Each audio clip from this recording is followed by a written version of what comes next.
Hey y'all, welcome to my channel KwilterKris. I'm Kristen, and today we're going to talk about quilt binding. Now, I want to say before we even get started that there are lots of different ways to do quilt binding, and there's more than one way, and my way is not the right or the wrong way. This is how I do it.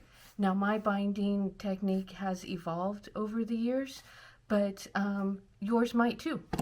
So today I'm just going to show you what I think is the simplest and most basic way to do machine sewed on binding. I also want to say that this does not have to be perfect.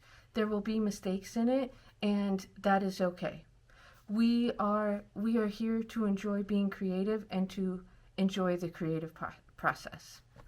So first, binding at its basic is just the strip of fabric that goes around to make your quilt look finished. And there are lots of different ways that you can do this. You can make the backing a little longer and you can fold it over. That's one way. That is not the way we're going to do today.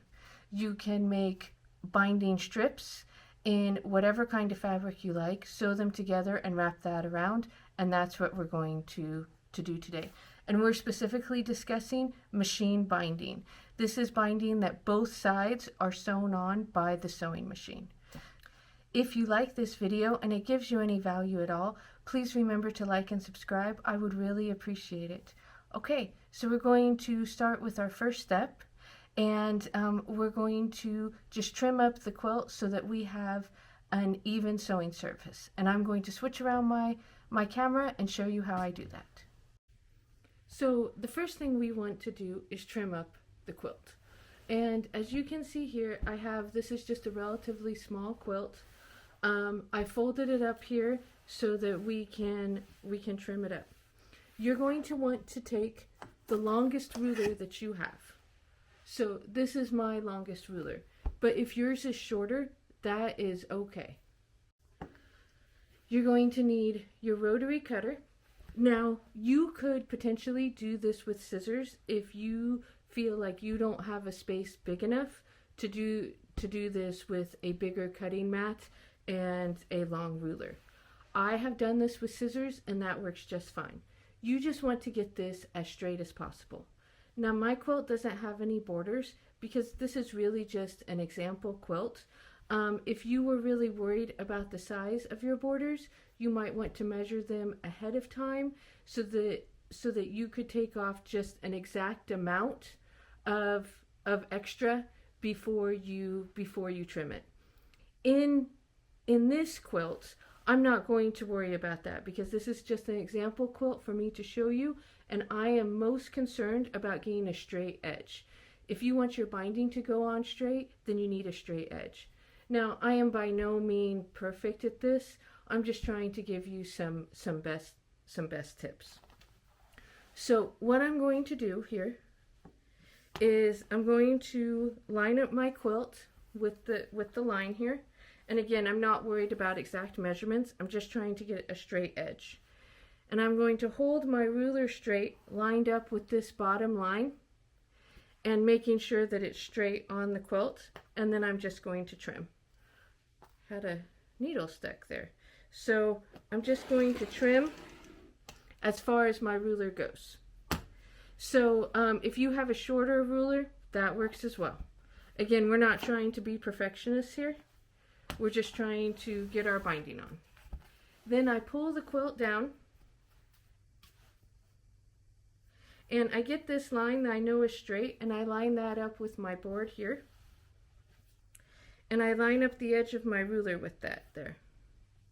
And I make sure that this is straight along the quilt, and I trim the rest.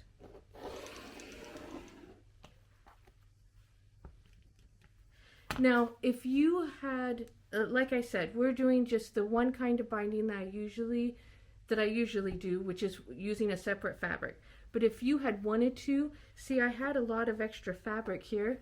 Potentially, I could have folded this up and used it as a binding as well. That's not what we're going to do. When you have this much excess, it's your choice if you want to save that for scraps or if you just want to toss it away. I usually toss it away, but it's personal choice. So we're going to get this all trimmed up. and then I will be back for our next step.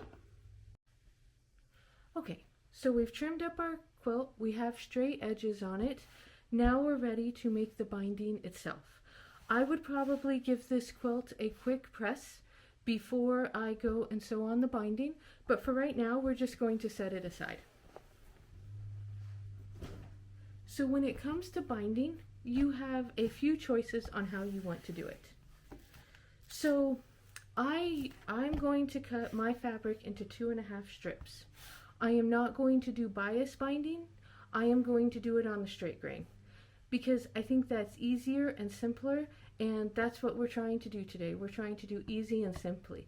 It is great to do it on the bias, and there's many benefits to that, but for today, straight grain is just fine. Now, like I said, my strips I cut into 2.5 strips. You could use a jelly roll. A jelly roll is a set of 2.5-inch strips. You can get these in solid colors where they're all one solid color, or you can get them in a fabric line like this. However you choose to do that, that would work. That's not what I'm doing today, but this is absolutely an option. You can use scrap binding. This is my scrap binding. So after I bind a quilt, if I have a little left over, I add it onto this roll, and then you just have a scrappy look to it. This would be great also for scrap quilts. Mine's down a little bit. Sometimes it gets pretty big, but that's definitely an option. What we're going to do today is we're going to make binding out of the same size, or I'm sorry, today we're going to make binding out of the same fabric as my backing. And I would say for a small quilt, you're probably good with a 1/4 yard, maybe a 1/2 yard, just to be safe. I do not measure mine exactly, I just kind of eyeball it, but this should be enough for that small quilt that we have. So I'm going to take this off its bolt here, and I'll give it a press here off camera. But essentially what I'm going to do is I'm just going to cut this in 2.5 strips. So let me iron this, and I'll be right back, and we will cut it into our strips.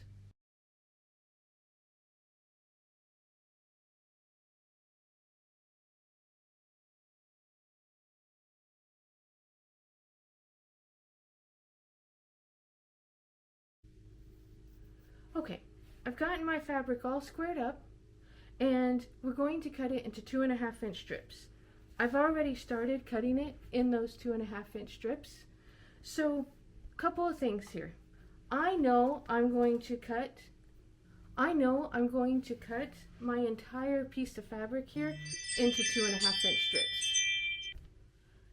However, if I didn't know or I was unsure, what I would do is I would take my strips and just perhaps line it up. You could totally measure.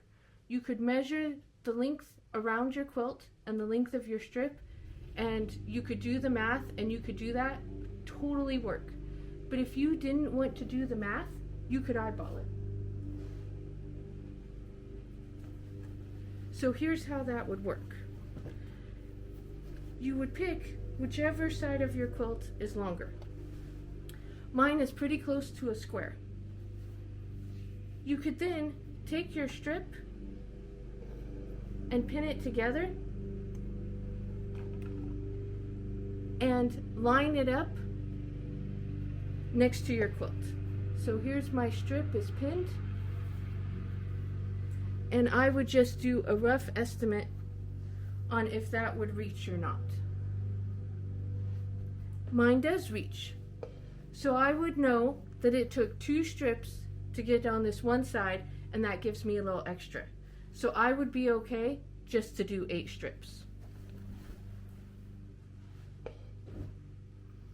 So I'm going to finish cutting my binding, and I'll be right back. Okay, I have all my strips cut. The next step is just to sew the short ends together. It'll just take me a few minutes. I'll do that, and then I'll be back. Okay, all my strips are sewn together, and the next step is ironing.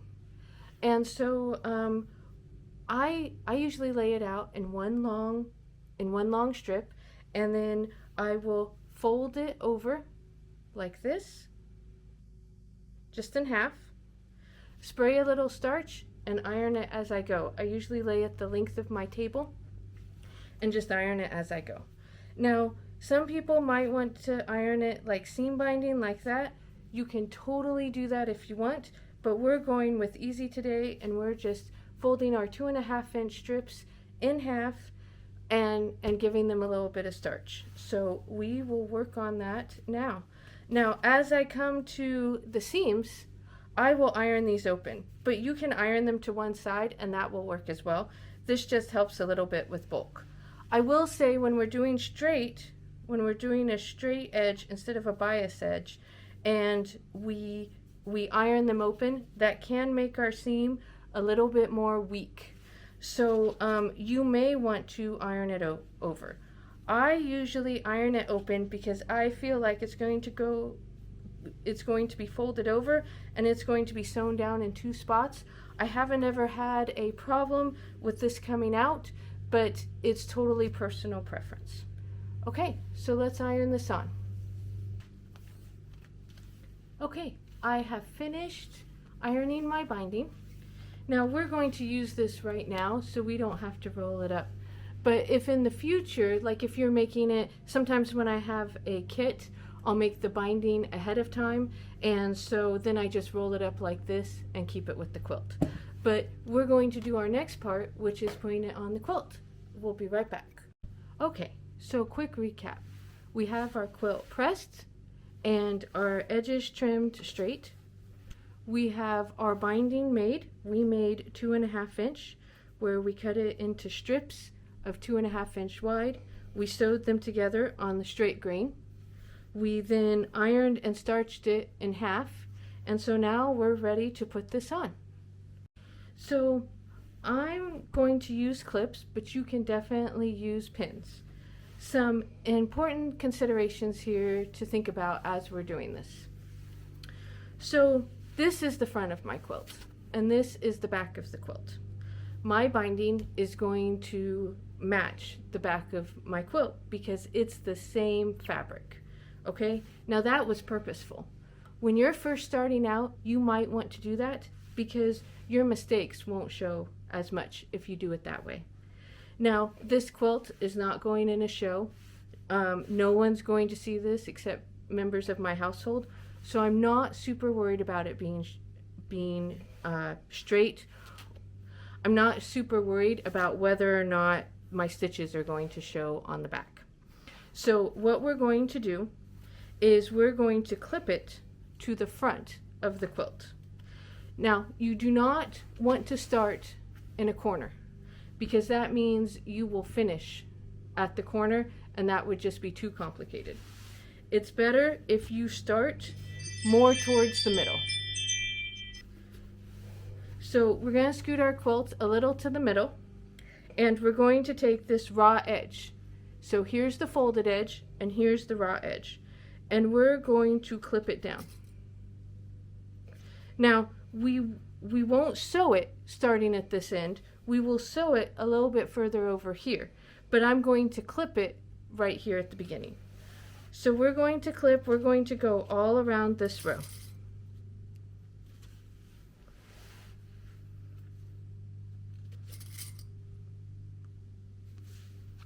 Okay, this next step is probably the most complicated and where everyone gets confused so often. But we're just going to take it slow, and we're not going to worry if it's perfect or not. So when we go to clip this on, so here's my corner, and I'm just going to put this straight like this, and I'm going to put a clip in it. And then I pinch it together like this, and I have a little fold. And I want that fold to line up with the corner of my quilt. And I'll make sure to get into that so you can see it. So I have this little fold here. Okay, you can see how that's going to go. So I'm going to take that fold and I'm just going to bend it towards towards where I've already clipped. Now you can clip that down here.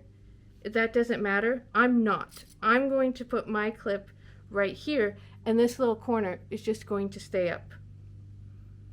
And I'm going to go around and clip the rest of my quilt binding. I'm going to go around and clip the rest of the binding on here.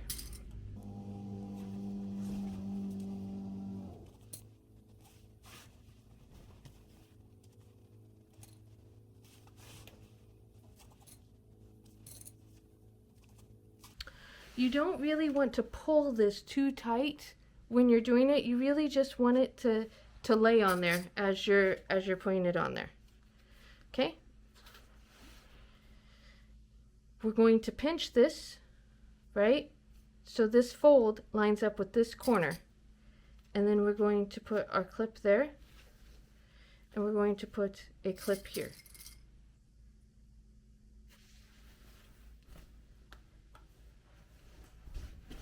And we're going to go around the rest of the way.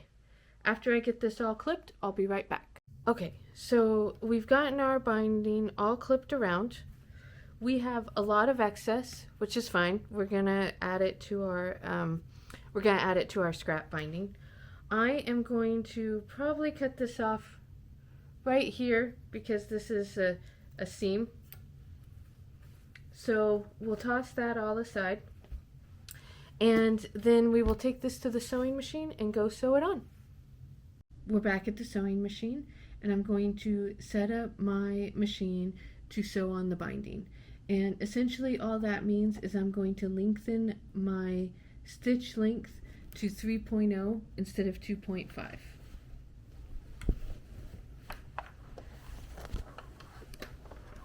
So we have our quilt under the machine here. And here's where the one end of the binding starts and where it ends. So we need this gap and this overlap, and we don't want to start right up next to it because we're going to need that gap when we put the ends together. So we're going to start right about where this clip is, and we're going to do a 1/4 inch seam allowance. Just barely, that scant 1/4 inch. So I'm going to start and reverse, and then when I get to the corner, I'll show you how I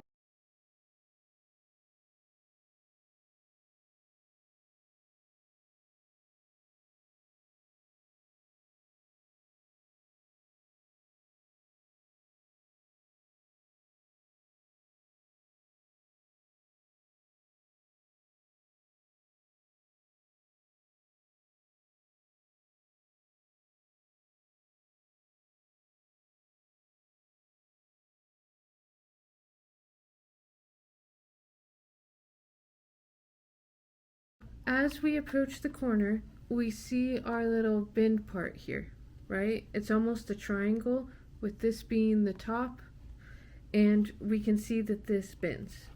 So here we have a diagonal where the under fabric is. I'm going to sew this on until I get to the diagonal, and then I'm going to reverse right there.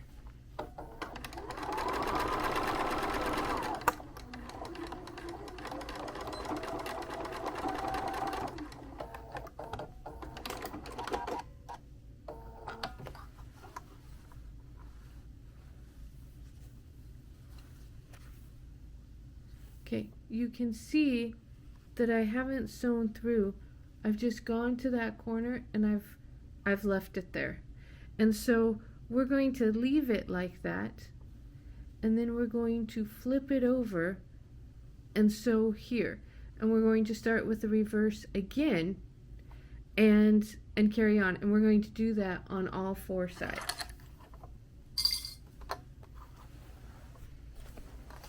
So we're going to turn it.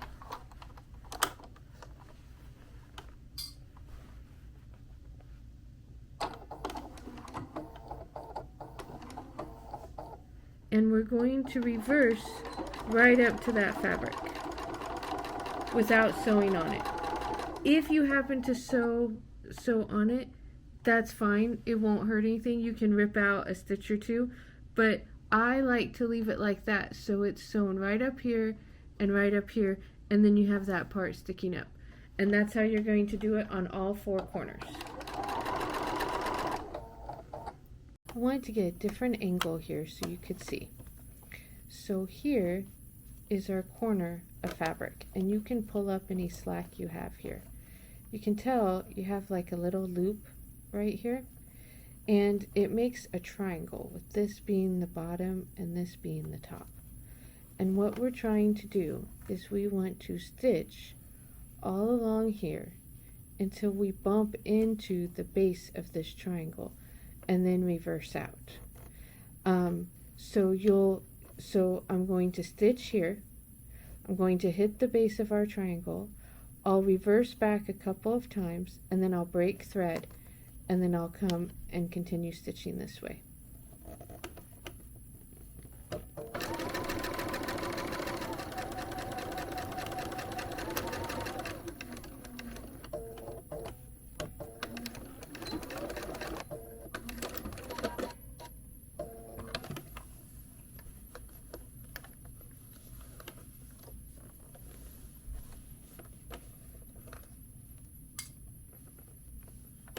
Okay, so right here we can feel the other edge of that loop.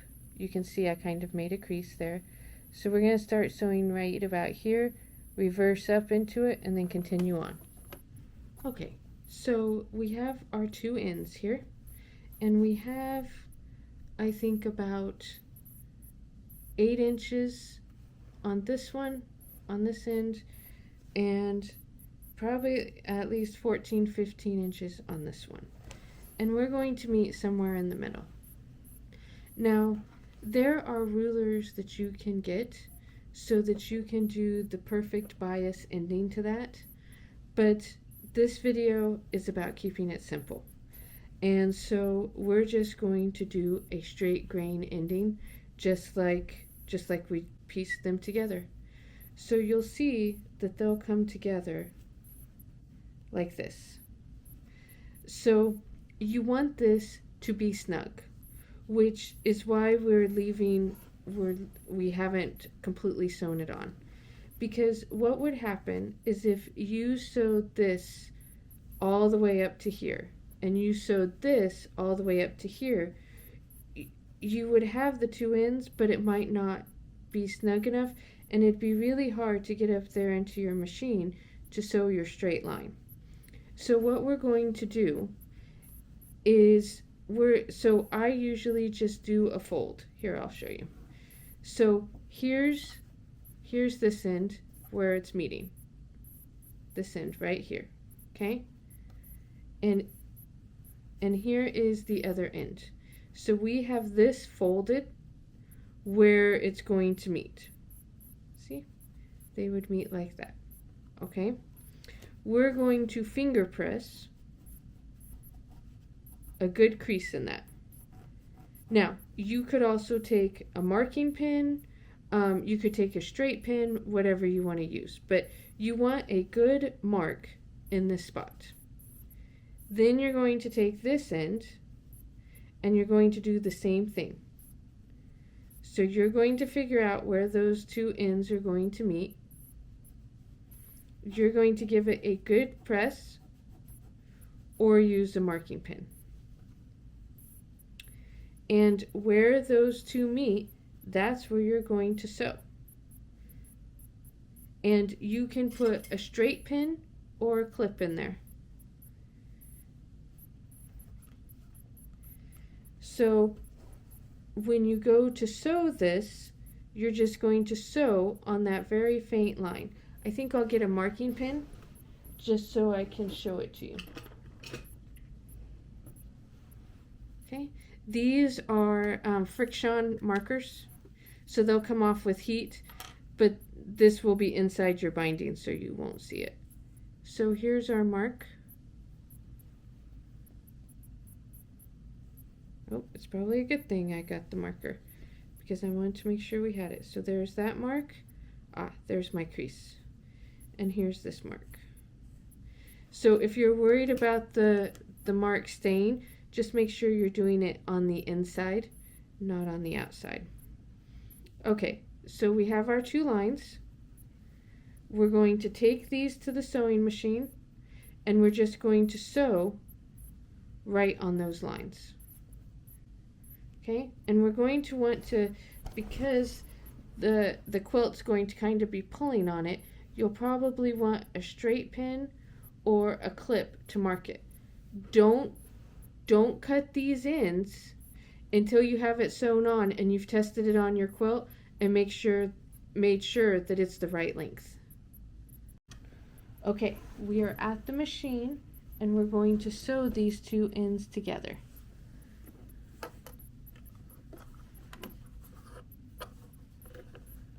Okay, and I have my clip in it. We're going to lower it down, and then I'm going to lower the needle so I'm right on that line.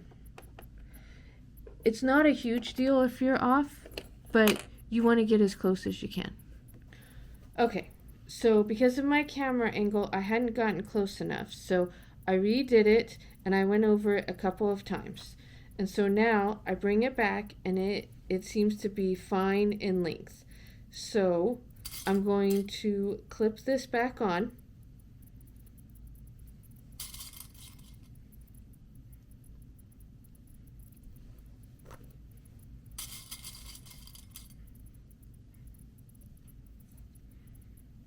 Okay, and then this is going to be opened up like that.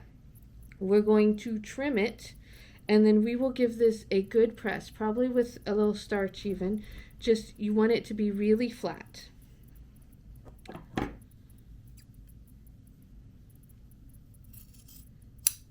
I will say, if you learn the bias method of joining your binding, you won't have so much bulk in one spot because it's at an angle. But that does take, they have special rulers. You don't necessarily have to use the ruler, but it can help, and you do it at an angle. But this time we're doing it like this, and this will be just fine. So we will get this all sewn on the rest of the way, and then we're going to take it to the iron, and I will show you the next steps. Okay, so we're back. I gave this a bit of a press. You can see it's pretty flat. Couple of things, if you made it this far, I feel like this is the hardest part of putting binding on. So if you got to this part, you did great. Give yourself a pat on the back. When you go to fold this over, sometimes these want to hang out like that. You can cut them at an angle, and that will help eliminate that. So what I mean is you just cut it right about here, and that will help when you fold it over for that not to show. So for this next part, you're going to need your iron and some clips. And what we're going to do is first we're just going to bend it like this, and we're going to iron it down, and we're going to do that all the way around. After we finish that, we're going to iron it down again all the way around. So I'll do the first part and then I'll be back. So when you're ironing this, first I use a little bit of starch on my ironing because I want it to really stay. And second, you're just going to have this little curve thing. We haven't flipped it over to do the mitering yet, so it's okay that this looks like this. So we'll just keep going and let me finish the rest of the ironing. Okay, we haven't clipped all of our threads yet, but we have our binding ironed down. So the next thing to do is to flip it. Okay, so we flipped our quilt. You can see we have our binding ironed here, and now we're going to fold it over. So as we fold it over, we have our corners that we're going to work on. So we're going to fold this over, right like this, and first we're just going to press it. I haven't worked on the corner yet, we're just pressing this down. Okay, and we're going to put a couple of clips in. Okay, so now we are to our corner here. And this is the side that we were ironing. So we're going to keep on ironing it until it's flat. And it makes like an angle here. We're just going to run our iron over it, just like that. Then we're going to take this side, and we're going to pull it over. I have my quilt pulling on me, but then we're going to take this corner and we're going to pull it over, just like that. So this edge lines up with this edge.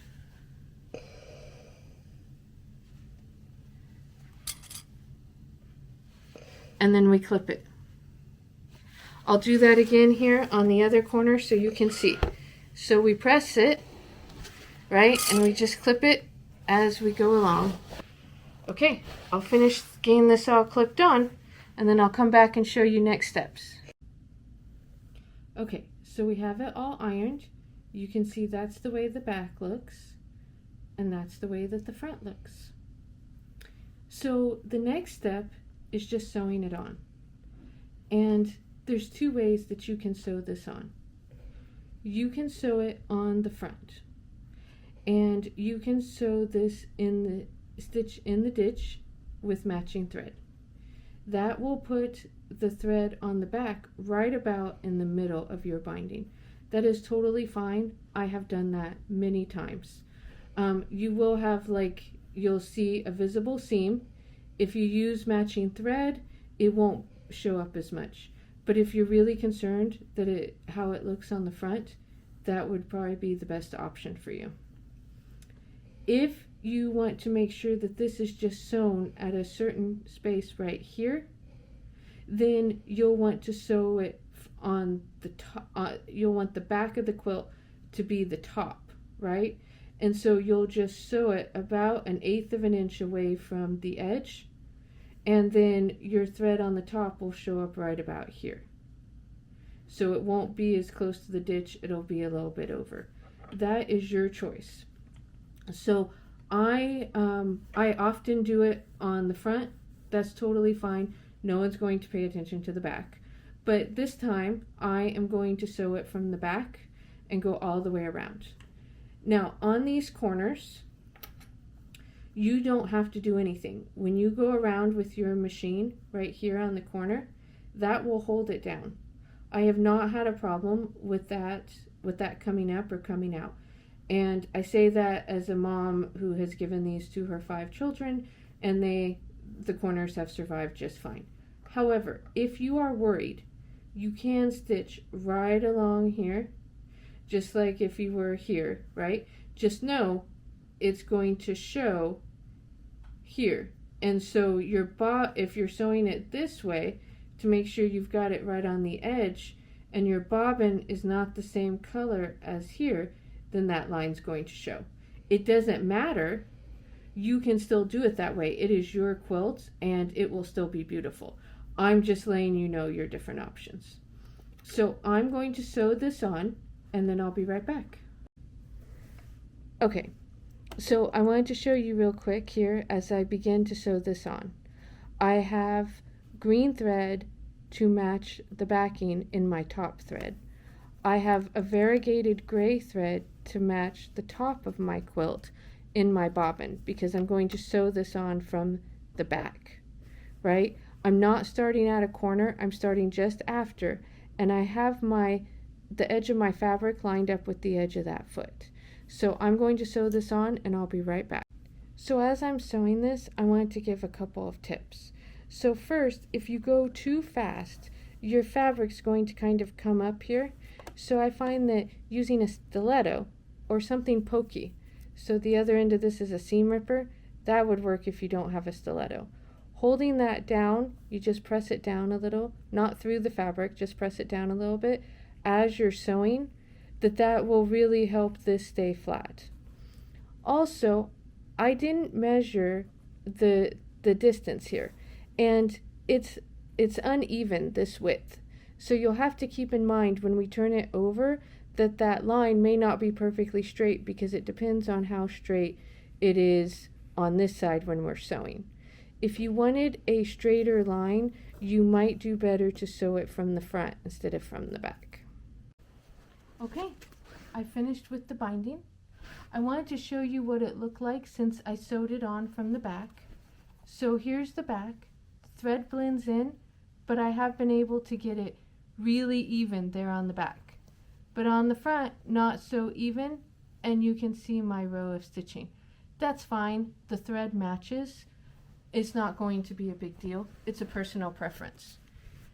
Here's another quilt where I sewed it on from the front, and you can't even see the stitches, but on the back there's a line and it's uneven.